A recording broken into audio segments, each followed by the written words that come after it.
The once bustling mansion now felt eerily empty. All the servants had been dismissed on the day I passed away, leaving only the vacant-eyed Lucas Payne. He clung to my lifeless body, crying hysterically for a week. Watching him, I felt exhausted on his behalf. Cathy, please wake up. I won't part ways with you anymore. Too late. I'm already gone. Why didn't he think of this sooner? When I was alive, all he wanted was to separate from me and marry my sister. Catherine Sinclair, if you keep pretending to be gone, I'll marry Margaret. Go ahead. You've been planning this for ages anyway. How could you be gone? You were always so scared and sensitive. How could you just leave? Enough already. It's the same lines over and over. My ears are tired of it. Just cremate me already. I'm waiting for my next life. Do you know? I actually despised you. You were arrogant, spoiled, and always causing trouble. If it weren't for my plan to seize control of the Payne family, you wouldn't have crashed into me that night. I was stunned. So, the accident 2 years ago wasn't a coincidence. 2 years ago, I was racing with some friends on a mountain road. The road was supposed to be closed, but suddenly a Bentley appeared out of nowhere. I lost consciousness immediately and vaguely remember being held by someone and taken to an ambulance. When I woke up, I saw a distinguished and handsome man sitting by my hospital bed. That was the first time I fell for a man, love at first sight. Later, I learned his name was Lucas Payne, the illegitimate son of the Payne family patriarch.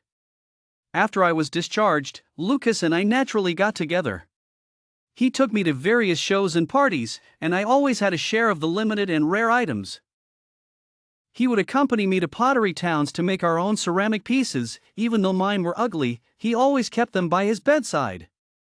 He would also go with me to bustling night markets to eat street food, even if it meant ending up sick in bed for a week. On our last trip, he took me to the Eiffel Tower to feed the pigeons and proposed to me as they took flight. He promised to love me forever and said he would make me the mistress of the Payne family, proving it with the family shares. I must have saved the entire universe in my past life to have met such a perfect husband like Lucas Payne. But Father didn't approve of him and constantly scolded me for being blinded by love. He even said Lucas was only doing all this to marry into the Sinclair family and secure his position in the Payne family. How could that be?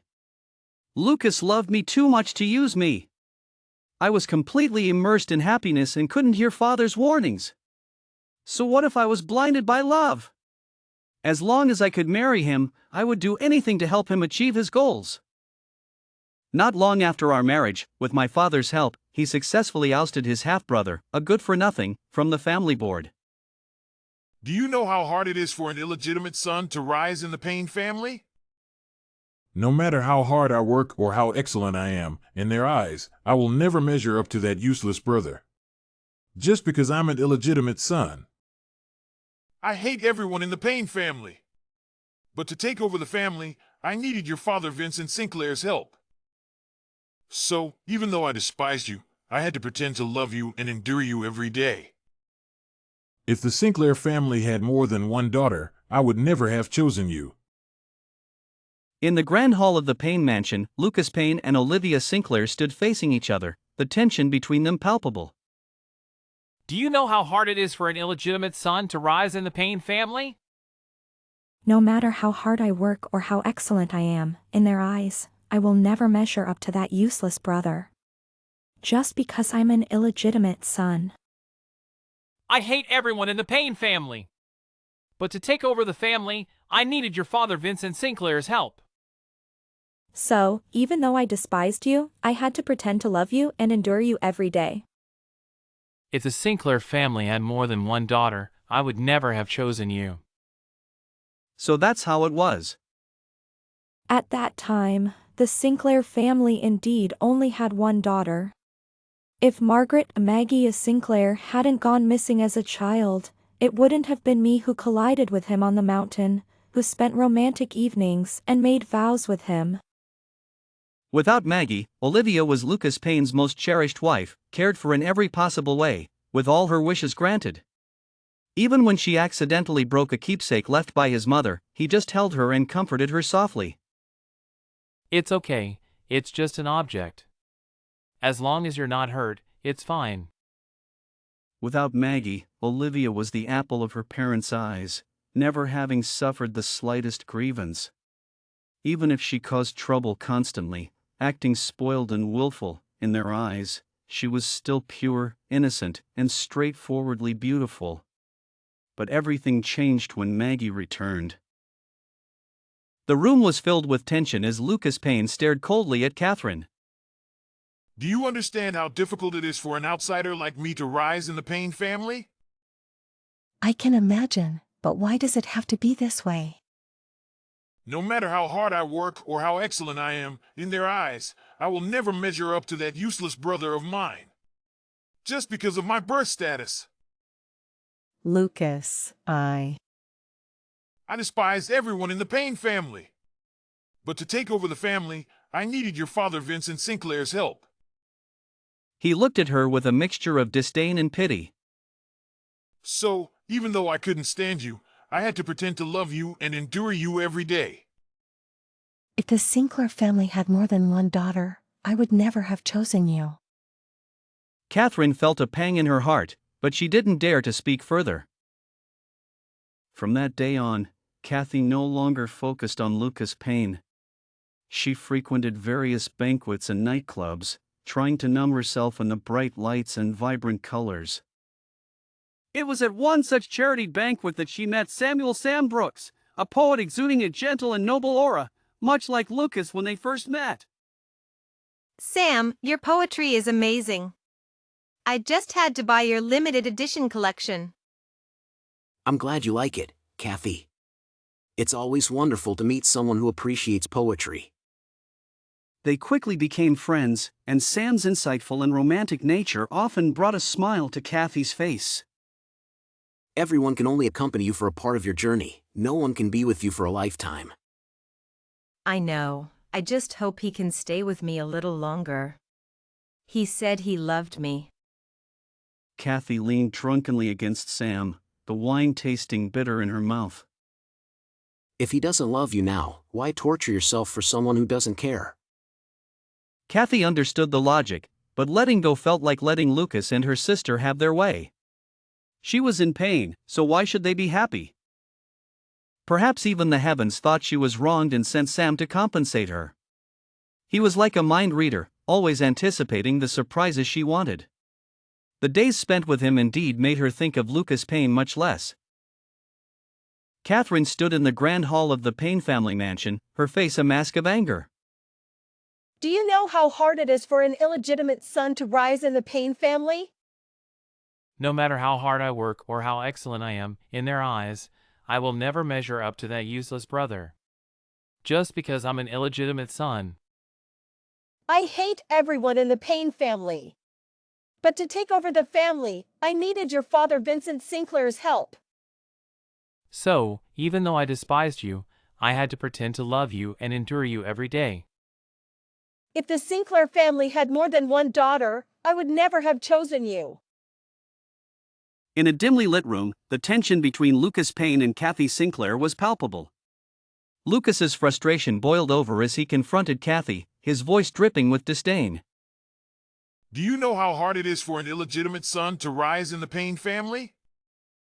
No matter how hard I work or how excellent I am, in their eyes, I will never measure up to that useless brother. Just because I'm an illegitimate son. I hate everyone in the Payne family. But to take over the family, I needed your father Vincent Sinclair's help.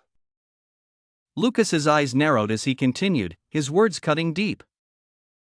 So, even though I despised you, I had to pretend to love you and endure you every day. If the Sinclair family had more than one daughter, I would never have chosen you.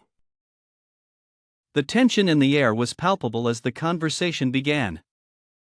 Do you know how hard it is for an illegitimate son to rise in the Payne family? Lucas.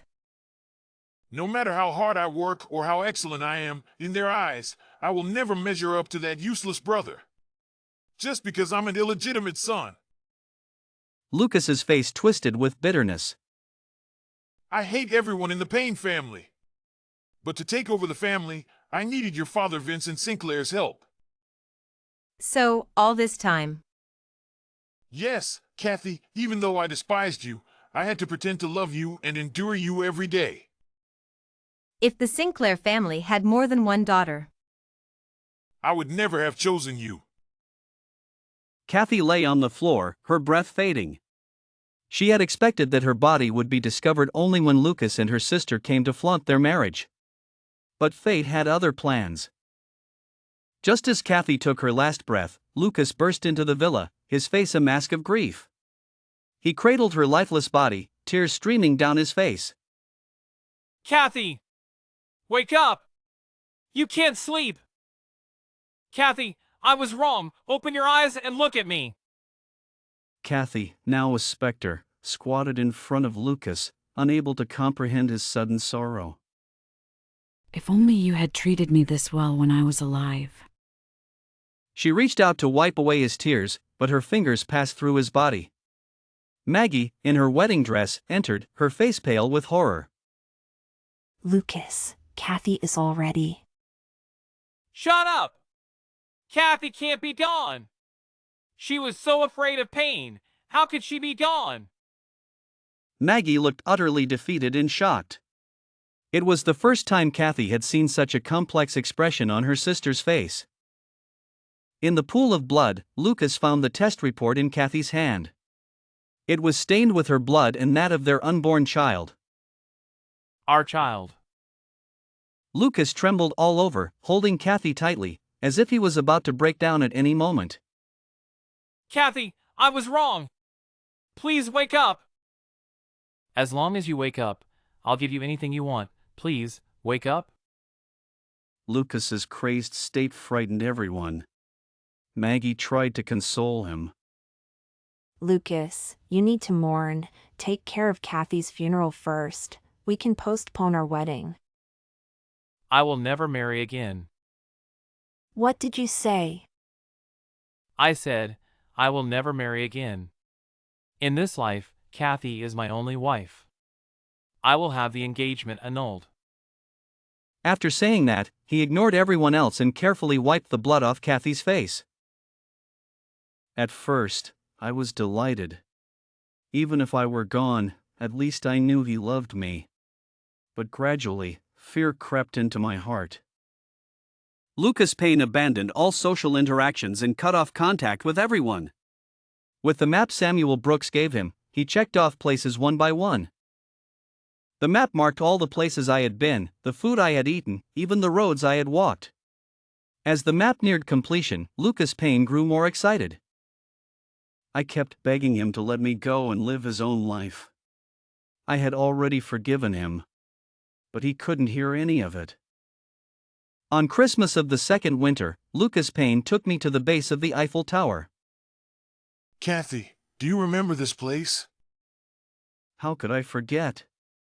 On the same day many years ago, Lucas Payne proposed to me here. I walked the paths you walked, saw the sights you saw, and realized how much I owed you over the years. His voice trembled with emotion. Cathy, I will come to find you soon. When that time comes, can you be willful with me one more time? No, not at all. I cried, wanting to hug him, but I couldn't touch him no matter how hard I tried. That night, it snowed heavily. The next day, Lucas Payne sat on a bench, holding my urn, lifeless. Samuel Brooks appeared in front of the bench. He bowed deeply to Lucas Payne's body, and before leaving, he spoke softly. It seems that even as the creator, I still can't change this ending. The tension in Lucas's voice was palpable as he confronted his confidant, Mark. Do you understand the struggle of being an illegitimate son trying to rise in the Payne family? I can't even imagine, Lucas. But you've worked so hard. Surely they see your worth. No matter how hard I work or how excellent I am, To them, I will never measure up to my useless brother. Just because I'm an illegitimate son. Lucas's resentment was clear as he continued to vent. I despised everyone in the Payne family. But to take over the family, I needed your father Vincent Sinclair's help. His voice grew colder as he spoke about his feelings for Cathy. So, even though I despised Cathy, I had to pretend to love her and endure her every day. Lucas, that's harsh. Why did you do it? If the Sinclair family had more than one daughter, I would never have chosen her. My name is Samuel Sam Brooks, a male author who writes melodramatic romance novels.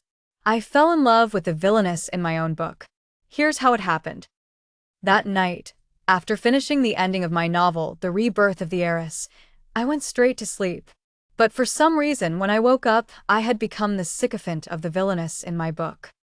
Moreover, a task appeared in my mind, requiring me to rewrite the villainess's fate and give her a happy ending so that I could return to my original world.